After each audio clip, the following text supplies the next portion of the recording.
Beauty of democracy is the constant connect with the people. The next morning, the air in New Delhi was still and heavy, carrying the smell of monsoon rains that had passed through the night. Ibrahim Traoré had barely slept. He had lain awake, replaying Modi's words, turning them over in his mind like stones in a river. The idea that the divine was not external but present in everything, this thought both disturbed and excited him. He had grown up hearing of gods who demanded obedience, spirits that punished, a heaven and hell that frightened children into submission.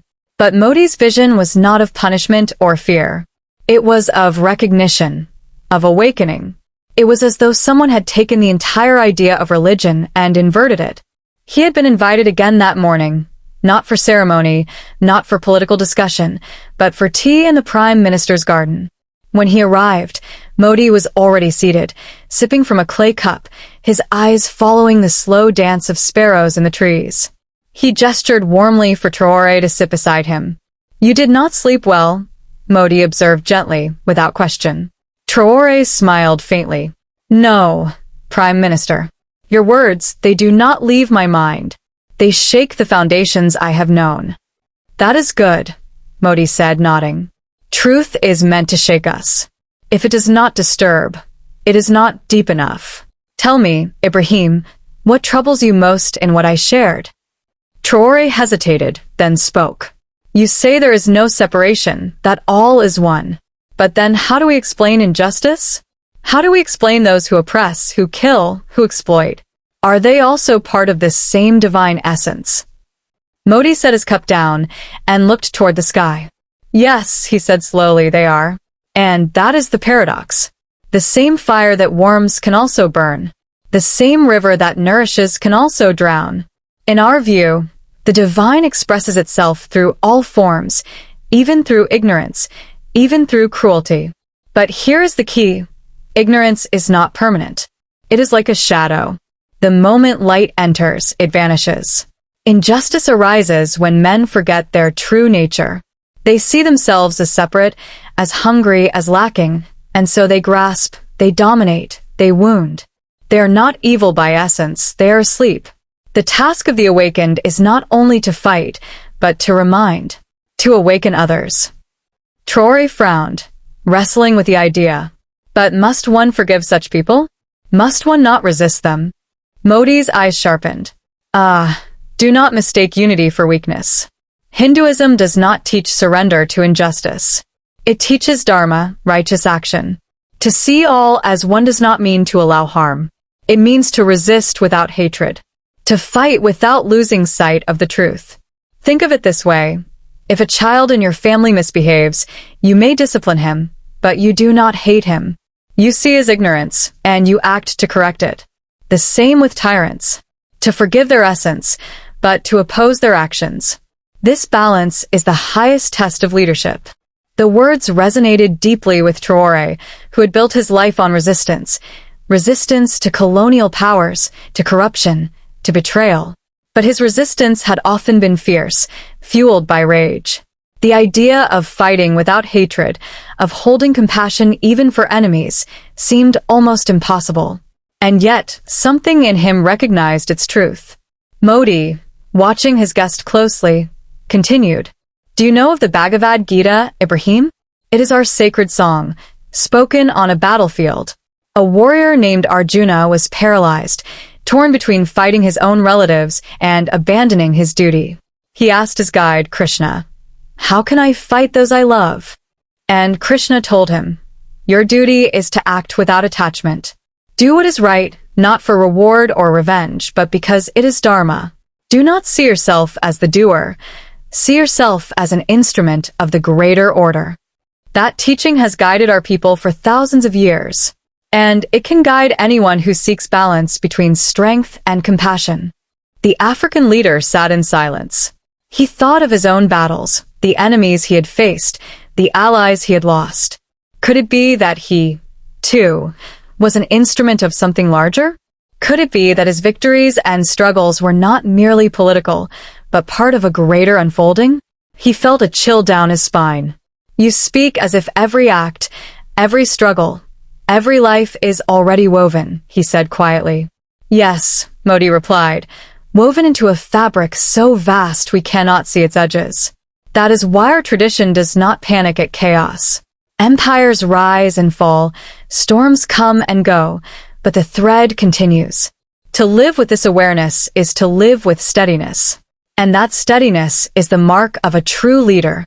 Traoré looked around at the garden, the trees, the birds, the flowers swaying lightly in the breeze. He saw them differently now, not as separate objects, but as parts of a living whole. He whispered almost to himself, so leadership itself is not about control, but about alignment. Modi smiled. Exactly. Alignment with dharma. To lead people not by imposing, but by tuning yourself so deeply to truth that others naturally follow. Do you know, Ibrahim, why the sages of my land were respected even by kings? Because they lived in such harmony that their presence alone brought clarity. That is the power of spiritual vision. The conversation stretched on for hours. Modi spoke of karma, not as punishment, but as natural consequence. He explained how actions leave impressions, shaping character, shaping destiny, just as seeds become trees. He spoke of yoga, not merely bending the body, but uniting mind, breath, and spirit until the self dissolves. He spoke of the diversity of gods in Hinduism, not as contradictions, but as symbols, doorways into the infinite. At one point, he rose and led Traoré to a small shrine in the garden. A statue of Shiva stood there, serene and fierce, half smile, half fire. Modi pointed to it. This form reminds us that creation and destruction are not enemies. They are two sides of the same cycle. Empires die so new life can emerge. Leaders fall so nations can be reborn. Do not fear destruction, Ibrahim. Fear only stagnation. For life moves in rhythms, and the wise dance with them. Traoré stared at the figure, feeling its silent power. He thought of his own continent, so often broken, yet always reborn, always rising from ashes. Perhaps Africa itself was Shiva, dancing through cycles of loss and renewal. As the day wore on, Modi shared another teaching. There is a word, ahimsa. It means non-violence, but not merely the absence of war. It means reverence for life. Gandhi took this principle and made it a weapon more powerful than armies. But ahimsa does not mean passivity. It means to see clearly that when you harm another, you harm yourself. When you heal another, you heal yourself. Imagine if politics were rooted in ahimsa, how different our world would be. Traoré nodded slowly, his mind a storm of new understanding. And yet, Prime Minister, men are not saints. They hunger, they fear, they lash out. How do we awaken them? Modi's eyes twinkled. By example. By being the change, as Gandhi said. A single candle lights 1,000. Do not wait for the world to change. Embody the change, and the world follows. That is how traditions survive, how nations rise, how humanity evolves. As twilight approached, Traoré realized that what he had received in these 2 days was more than philosophy. It was a vision of life itself. Hinduism, as Modi described, was not a religion to convert to, but a lens to see through. It did not demand allegiance, but offered awakening. It was not about gods and rituals. In the quiet hours of the evening, the sun had almost sunk into the horizon over New Delhi, throwing the city into a haze of orange and violet light. The motorcade had already passed through the bustling streets, and the secret meeting had been arranged in the Prime Minister's residence. Ibrahim Traoré, the young and fiery leader of Burkina Faso, had arrived with only a few close aides. The Indian Prime Minister, Narendra Modi, had insisted that this conversation remain away from the media, away from the headlines. What was to be spoken, he said, could not be reduced into political soundbites. It required silence, patience, and an open heart. When Traoré stepped into the room, he found Modi not in his usual formal attire, but draped in a simple white kurta, barefoot, seated on a low wooden chair with prayer beads in his hand. A faint smell of sandalwood incense lingered in the air. The two men greeted each other warmly, but there was a solemnity in Modi's eyes that suggested what he was about to share was not politics, not strategy, but something deeper. "Young brother," Modi began, his voice steady, "you have carried revolution in your heart, and you have given courage to your people. But courage alone, without understanding the roots of the human soul, can burn too brightly and consume itself. Tonight, I want to speak to you not as a head of government, but as a seeker, as a student of the path of dharma. I want to tell you something about Hinduism, not as a religion of temples and rituals, but as a way of seeing life itself." Traoré listened intently, his eyes fixed on the elder statesman. He had expected to discuss Africa, development, alliances, perhaps weapons or trade. But this was different. Modi leaned forward slightly, lowering his voice as though whispering a secret meant to cross centuries. "Hinduism," Modi said, "is not about belief in the way many other faiths speak of belief. It is about experience. It is not a system that tells you what to think. It is a mirror that shows you what you already are. It says that the divine is not somewhere outside you, not sitting in the sky waiting to judge, but flowing within you, around you, in the air, in the soil, in the eyes of every living being. When you see a tree, you are not just seeing wood and leaves, you are seeing the same pulse of life that beats in your chest. That recognition, Ibrahim, is liberation." He paused, watching Traoré's reaction. The young leader shifted slightly, absorbing each word. Modi continued, "For thousands of years, sages in my land sat by rivers, in forests, on mountaintops. They asked a single question, 'Who am I?' And when they peeled back the layers, skin, thought, memory, desire, they discovered that the self is infinite, that it has no boundary, that it merges with everything. We call it Brahman, the ultimate reality. To see this is to understand that separation is illusion. You and I may seem different, different skin, different lands, different tongues, but at the root, there is no you or me. There is only one vast consciousness playing as many forms." The words struck Traoré with unusual force. He had lived his young life surrounded by conflict, by the scars of colonialism, by the divisions of tribe and religion. The idea that these walls were illusions unsettled him, yet it also ignited a flicker of wonder. Modi noticed the tension in his guest's brow and smiled gently. "Do you see," he said, "why Hinduism has no founder, no single prophet, no one book? Because truth cannot be contained in one voice. It must sing through countless mouths. Our texts, the Vedas, the Upanishads, are not commandments but questions. They tell stories, they sing hymns, they whisper riddles. They are not meant to bind, but to set free. Religion, as most know it, seeks to control. Hinduism seeks to liberate."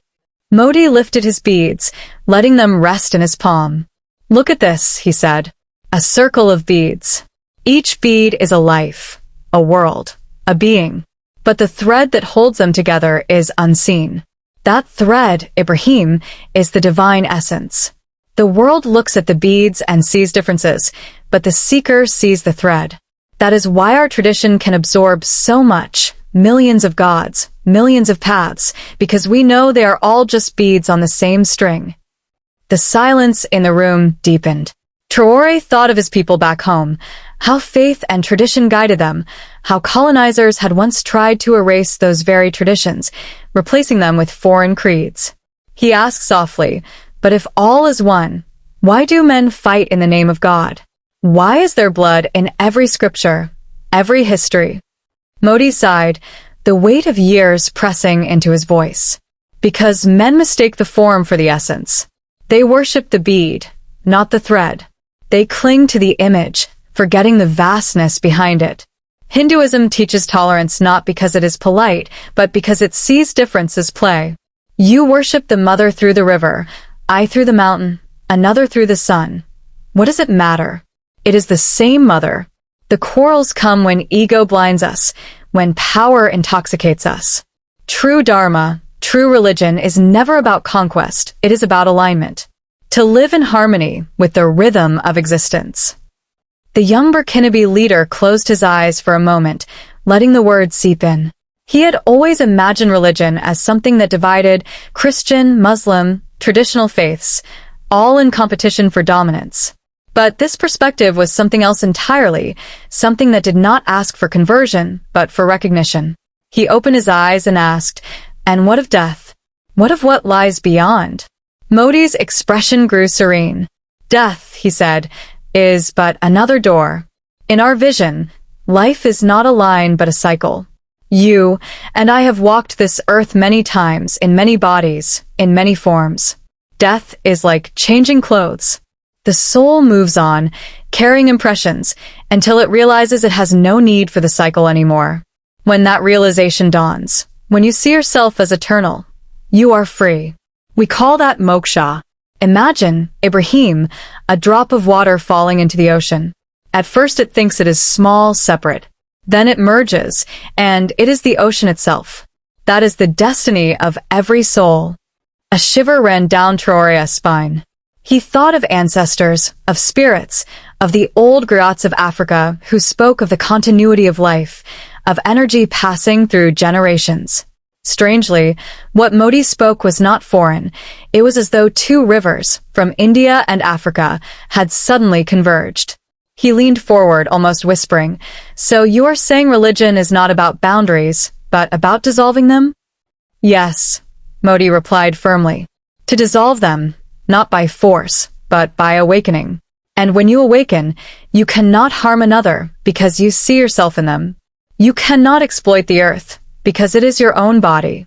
You cannot hoard because abundance is the nature of life itself. Imagine if leaders ruled with this understanding. Imagine if politics bowed to consciousness. Wars would end not through treaties, but through vision." For a long while, neither man spoke. The room felt thick with presence, as if unseen listeners had gathered from centuries past to witness this exchange. Outside, the city roared with its usual noise, traffic, voices, chaos, but inside, a profound stillness reigned. Modi eventually broke the silence. "You asked me once why India has survived so many invasions, so many empires, and yet remains itself. Do you know why? Because Hinduism is not fragile. It does not break when challenged. It absorbs, it transforms.